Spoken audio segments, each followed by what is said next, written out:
Mbrëm shoqata e grave e Kosova shënoi 13 vjetorin e themelimit në shënimin e ditës së nënës, ku prezantuan presidentja në detyrë Albulena Haxhiu, zëvendës kryeministri në detyrë Fikrim Damka, zëvendës ministri në detyrë i mbrojtjes së Kosovës Enes Kervan, përfaqësues të lëvizjes vetëvendosje, si dhe shumë të ftuar të tjerë. Shoqata e grave festoi 13 vjetorin e themelimit të shoqatës së grave Kosova e udhëhequr nga Maide Shabani që vepron në Prizren. Në aktivitetin e mbajtur në një restorant të afron, antarët e shoqatës dhe të ftuarit u mblodhen së bashku duke vënë pa rëndësinë e unitetit, solidaritetit dhe kontributit të grave në shoqëri. Në fjalën e saj, Albulena Haxhiu përgëzoi shoqatën për 13 vjetorin e themelimit dhe uroi kryetaren e shoqatës Maide Kurti për aktivitetet dhe angazhimin e deritanishëm. Është kënaqësi që t'jem sot mes jush për të festuar 13 vjetorin e shoqatës tuaj. Në shoqatën tuaj ku solidariteti dëshmohet me punë, me kujdes dhe me ndihmë për gratë e familjet që kanë nevojë.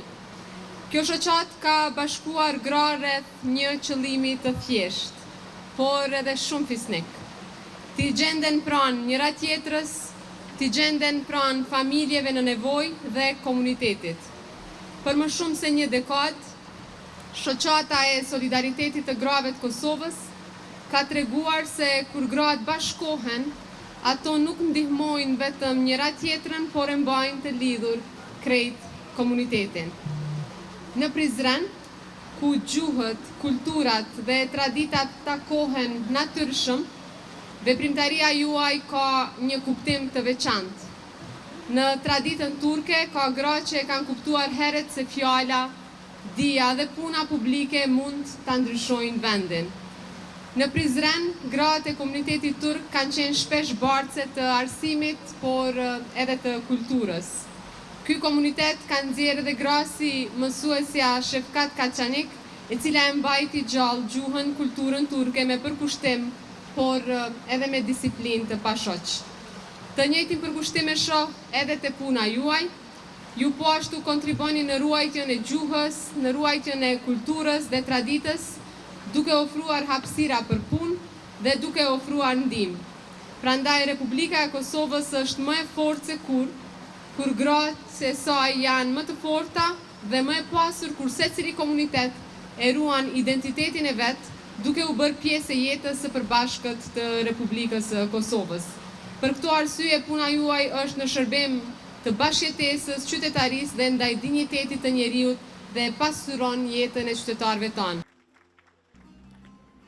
Edhe Fikrim Damka në fjalimin e tij përgëzoi Maide Kurtin dhe theksoi se mbështetja për shoqatën do të vazhdojë edhe në të ardhmen. Anlamlı günde bu iki güzel kutlama bizim geleceğimizde en büyük rolü üstlenmiş olan siz hanımlara, annelerimize borçluyuz. O yüzden sizlerin varlığı bizlerin geleceğimizin en güçlü teminatı olduğuna inancım tamdır.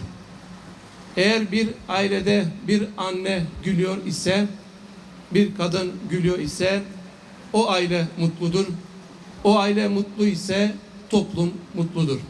O yüzden annelerimize ve hanımlarımıza verdiğimiz değerin önemini her zaman altını çizmek istiyorum. Ndërka që kryetarja shoqatës Maide Kurti foli për aktivitetet dhe projektet që shoqata ka realizuar gjatë këtyre 13 viteve, duke theksuar se kanë kontribuar në forcimin e solidaritetit dhe mbështetjes sociale të grave. 13 yıl dile kolay değil. Biliyorsunuz birlikte güldük, birlikte ağladık ama birlikte de gezdik. Yardımlaşmalar birlikte yaptık. Günübirlik turlarımız oldu. Çocuklarımızı sünnet ettirdik. Kadınlarımıza eğitim verdik, iş sahibi yaptık. Her türlü aktivitelerde bulunduk. Tabii ki bunlar hepsi sizin sayenizde. Birlikte güç doğar. Benim gibi Selanik göçmeni bir mübadil torununun için çok ayrı bir gurur kaynağı. O yüzden burada bulunmaktan dolayı Në fund të programit, Albulena Haxhiu, Fikrim Damka, Enis Kervan dhe Maide Kurt prind së bashku tortën e 13 vjetorit të shoqatës. Në orët e vona të mbrëmjes, gratë vallëzuan në tingujt e muzikës duke dhënë atmosferë festive aktivitetit. Gjithashtu në mbrëmje përformoi edhe artistja e njohur nga Turqia Asli Kokçe. Rizam Holding, fabrika e re e bllokave Izoblok, Krush e vogël. Me Izoblok ndërto dhe për pompa mos harxho.